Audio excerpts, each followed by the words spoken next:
petit message de votre collègue de Lille, et puis ensuite je vous passerai la parole, vous laisserez prendre la parole même directement derrière.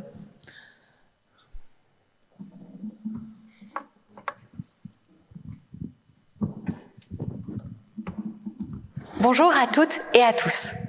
Désolée de ne pouvoir être parmi vous aujourd'hui et permettez-moi d'utiliser la vidéo pour vous adresser quelques mots. Je suis ravie tout d'abord de voir revivre en réel les EIT. Moments de respiration et d'échange, bulles d'inspiration. En tant que membre du bureau de l'Association des administrateurs territoriaux de France, partenaire de la chaire Optima, je suis très attachée à ces moments de partage. Dans le cadre de ce partenariat, et notamment de notre lab, nous pouvons échanger sur des expériences innovantes, repérées sur des territoires. Aujourd'hui, c'est la métropole européenne de Lille qui a été identifiée pour vous parler d'intelligence artificielle. Évidemment, on ne se réveille pas un matin en voulant faire de l'intelligence artificielle dans nos collectivités sans avoir un terreau fertile à ce genre d'innovation. La MEL a dès 2015 créé une direction recherche et développement. Dotée d'une poignée d'agents dont la feuille de route était d'être en veille sur des signaux plus ou moins faibles d'irritants ou d'opportunités et de les expérimenter dans la collectivité. C'est ainsi que nous avons travaillé sur l'open data, l'intelligence collective, la responsabilité sociale, les administrations innovantes, le design, jusqu'à en être capitale mondiale en 2020. Si la crise sanitaire ne nous a pas permis d'en profiter pleinement, cette labellisation capitale mondiale du design est surtout venue couronner un cheminement dans la pensée et la posture de nos agents. Faire le pas de côté, raisonner grand angle, associer toutes les parties prenantes et expérimenter avant de déployer. L'intelligence artificielle peut faire peur, mais c'est aussi une innovation qui enthousiasme. La direction R&D ne pouvait pas passer à côté de ce défi, mais elle ne s'y est pas intéressée à n'importe quel prix. Nous y allons avec un volet éthique fort, un enjeu de responsabilité sociale assumé, et c'est pour cela que ce projet est porté dans une direction transversale et non pas informatique. Myriam Limpins, directrice R&D de la MEL, va donc vous présenter notre démarche ou comment on apprend l'intelligence artificielle en marchant et surtout comment on intègre cet outil en faisant du sur-mesure pour notre métropole. Je vous souhaite une bonne continuation et au plaisir de vous revoir à une prochaine occasion. Eh bien voilà, vous avez été présenté déjà, donc je vous laisse prendre le micro et on va ouvrir donc votre support. N'hésitez pas à utiliser notre zapette.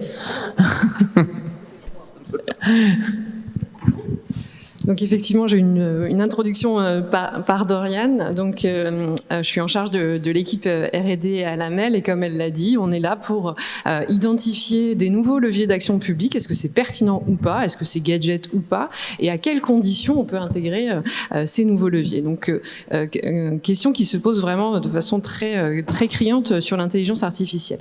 Alors ce que je vais vous raconter là, c'est un peu comment on procède, sachant que c'est vraiment une expérience en cours.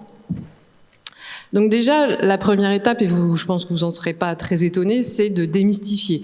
L'IA, c'est un gros mot, un gros sigle. Alors où ça fait très peur, ou au contraire, ça fait rêver certains.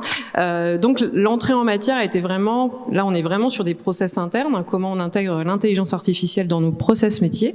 Et donc c'était déjà de démystifier ce qu'était l'intelligence artificielle et ce qu'elle n'est pas. Et je fais je spoil un peu la fin, mais finalement aujourd'hui on est presque un petit peu déçu. Donc il faut aussi un peu se calmer, je pense, sur ce qu'on attend, sur ce qu'on entend derrière l'intelligence artificielle. Donc la définir très rapidement, et je ne suis pas une spécialiste, on parle d'intelligence artificielle à partir du moment où on est sur une machine apprenante.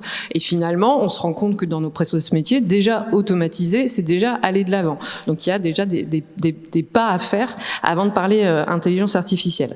Alors pourquoi je vous ai mis cette belle image d'un enfant qui regarde des oiseaux, puisque finalement des experts qui étaient venus nous conseiller nous disaient une IA, certes, c'est intelligent, sauf qu'un enfant, vous allez un bébé, enfin, allez, à quel âge, 2 ans, on commence à lui dire ça, c'est un oiseau de 3 ans, et hop, au bout de 2 fois, il va peut-être reposer la question une fois, mais au bout de 2, c'est bon.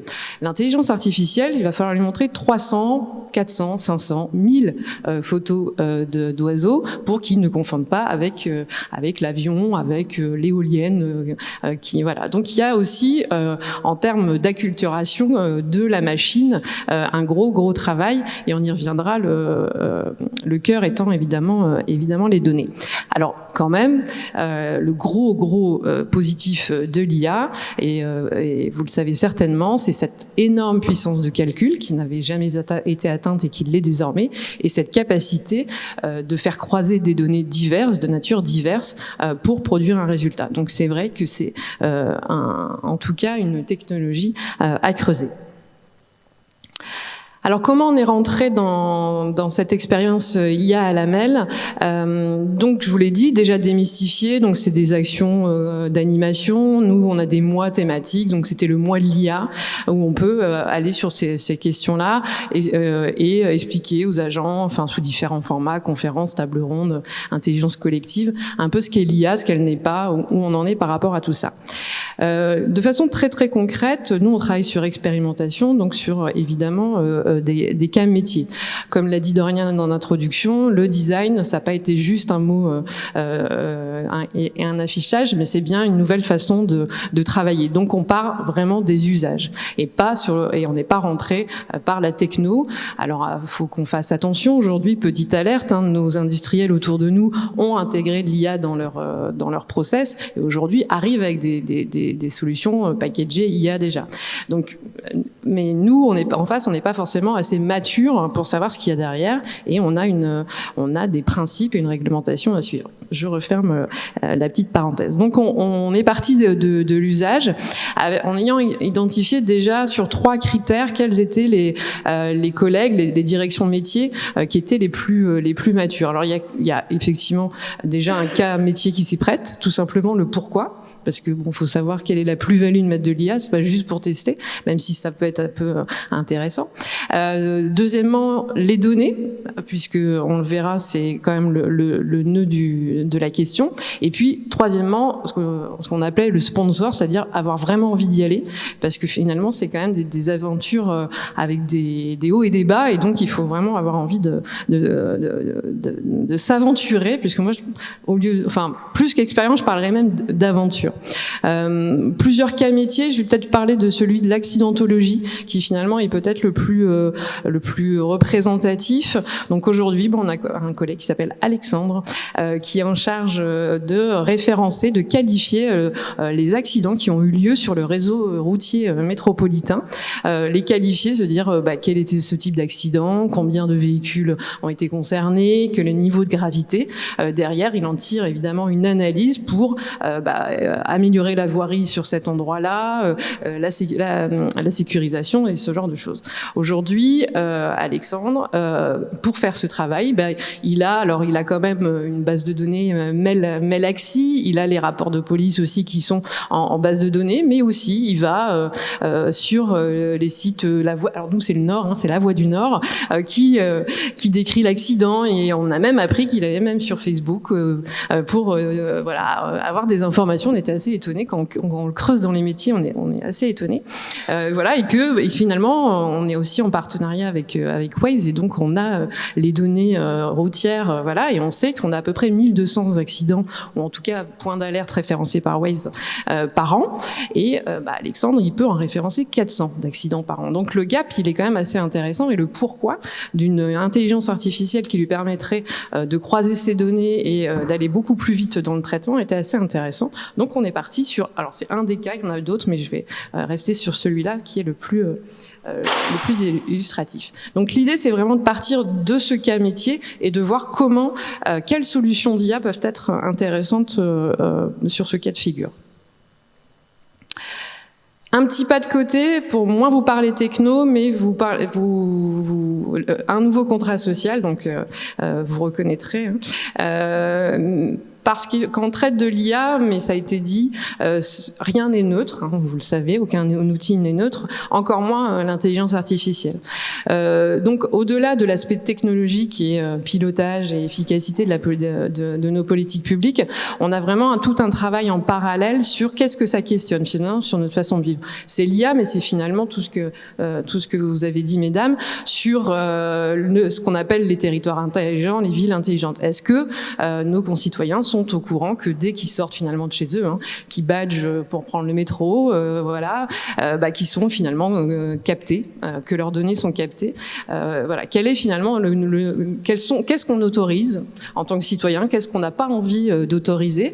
Le chiffon rouge que je vais agiter, qui est assez facile, c'est la reconnaissance faciale. Certains y vont dans des optiques de sécurisation, certains font des chartes pour dire qu'ils n'y iront jamais, mais finalement, quel est notre nouveau contrat social par rapport à ça? Jusqu'où on est prêt à aller par rapport à ça, pour un enjeu de sécurité ou pour des enjeux de liberté? C'est des vraies questions d'éthique qui sont prégnantes et qui font vraiment partie. Voilà. Donc, pour ça, on travaille aussi avec des partenaires et on lance des ateliers citoyens avec notamment nos Sciences Po Lille pour travailler sur ces questions-là, mais qui sont bien plus larges et qui intègrent les questions de stratégie numérique.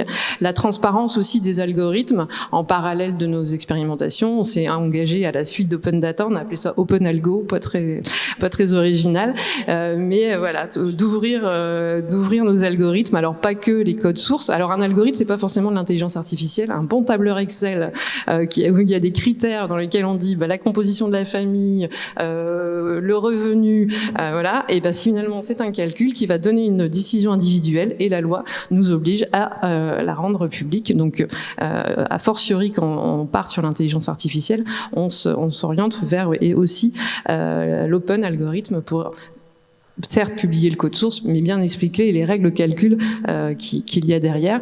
Et j'y viens. Et le troisième sujet autour de l'IA, c'est la sobriété numérique. Et là, c'est une vaste question qu'on ne fait que démarrer. Alors certes, des usages numériques qui vont accompagner des usages plus sobres. Clairement, on va plutôt privilégier le MaaS, donc la mobilité as a service, pour que nos citoyens puissent d'un point A à un point Z prendre les transports en commun. Donc ça, c'est accompagner des usages plus sobres par le numérique. Mais on a nos propres impacts.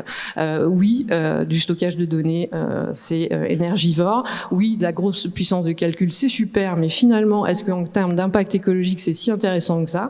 Aujourd'hui, on est vraiment tout est au démarrage de la réflexion qu'on lance avec la 27e région, et je crois qu'il y a d'autres collectivités qui sont associées à cette réflexion. Voilà, je vais pas plus loin, ça serait passionnant d'y passer plus de temps, mais ça a beaucoup de questions. Mais vous dire que l'IA, c'est pas juste un outil technique, mais ça pose plein de questions sociétales autour. Je l'ai dit voilà ce qu'on. Alors je vous ai mis un bon jeu de données bien brut. Il est beau celui-là. Mais voilà, clairement, pas d'IA sans data. C'est vrai. On avance dans notre cas métier. Et puis nos collègues, c'était le jeu, avaient fait la liste au Père Noël. Alors je voudrais une IA qui fasse ça, et puis elle ferait ça, et puis elle ferait ça. Et puis finalement on dit oui, mais alors la donnée elle est pas conforme du tout, ou elle n'existe pas. Voilà. Donc clairement, et ça a été dit, donc j'y reviendrai pas. L'acculturation à la donnée, c'est vraiment le palier qui nous attend tous si on veut développer ces usages. Savoir ce qu'est une donnée, savoir qu'elle doit être nettoyée. On a travaillé on est en partenariat avec l'école centrale Lille et l'ICEN. 2 étudiants sont venus. Alors pendant 2 mois, ils nous ont fait des trucs super. On était assez bluffés. Et ils ont travaillé sur un outil prédictif de la qualité de l'air. Beaucoup d'épisodes de pollution sur la métropole. Sauf que le temps qu'on prévienne les citoyens, il y a tout le matin, Atmo, c'est la veille, Atmo envoie qu'il va y avoir un pic de pollution. Le temps que ça soit validé des préfectures. Bref, on peut diffuser l'info à 18h, sauf que les gens sont déjà partis, et que le lendemain, ils vont quand même reprendre leur voiture, que les asthmatiques n'auront pas forcément l'info. Enfin bon, je vous passe le... Voilà. Donc l'idée, c'est quand même d'avoir une prédictibilité de ces épisodes de pollution à 2-3 jours. Un algorithme en pré-test a été développé par ces étudiants et aujourd'hui en pré-intégration chez Atmo. 70% du temps passé par les développeurs, ça n'a pas été sur le dev d'IA, ça a été sur le nettoyage des données. Donc c'est vraiment le cœur du sujet. Dernière petite slide pour vous dire que nous, on avance en mode R&D, évidemment, on est R&D, mais je pense qu'il faut être très humble par rapport à tout outil d'innovation, voir vraiment ce qui est pertinent, partir du métier, et puis vraiment ce que nous on pas on découvre, mais on confirme, hein, c'est qu'on vraiment on apprend en marchant. Ce qu'est l'IA, ce qu'elle n'est pas, comment la traiter. Aujourd'hui, on commence à avoir une vision assez claire de cette méthodologie qui va s'imposer sur ces nouvelles technologies. Mais clairement, il faut pas y aller sur avec la grosse artillerie. Je pense qu'il faut vraiment y aller en mode R&D. Voilà. Merci beaucoup.